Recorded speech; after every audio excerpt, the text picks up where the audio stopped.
South Korea may have flattened the curve, but a growing number of recovered coronavirus patients have relapsed and tested positive again. So is it possible to get reinfected and spread the virus to others? For the answer, we check in with Chief Health Editor Dr. Nandi.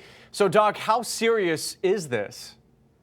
So, Alan, it is concerning that this is happening, but so far the numbers overall are very low.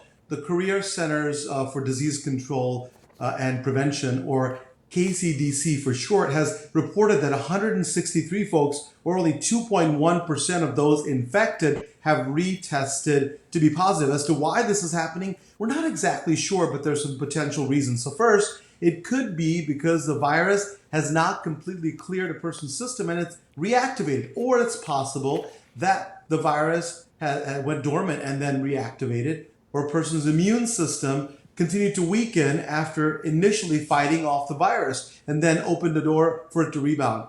And also, we're still learning about antibodies and immunity. There's a possibility that some folks are just not developing enough antibodies to protect themselves.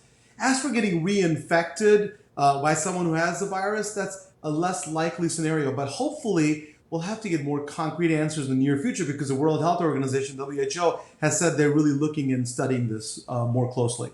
So, Dr. Nandi, the people who have tested positive again, can they spread the virus to others?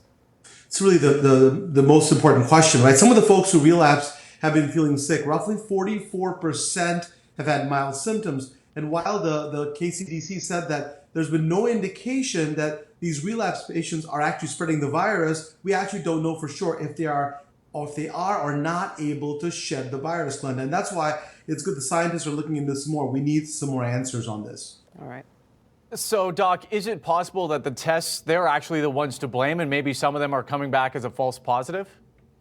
So, Alan, it's possible that there could be problems with testing, right? Maybe the chemicals weren't quite right. Maybe the virus mutated and the tests are not accurately identifying it. The KCDC did acknowledge that inaccurate testing could be a potential cause, but they feel it's unlikely because any person who suddenly tested positive again was tested a second time to confirm the initial results. So, they feel like that inaccurate testing is not right. But I want to point out that these tests are super sensitive. It's possible that these tests are picking up remnants of the virus, right? So the parts that are not infectious or transmittable. In fact, when they found 6 cases of people who had relapsed, the virus was not able to be cultivated in isolation, which means they couldn't grow it. So either it's so small and not transmissible, or it's just dead and they're picking up remnants of it. So I think bottom line is that it's very unlikely that people who have had it get it again.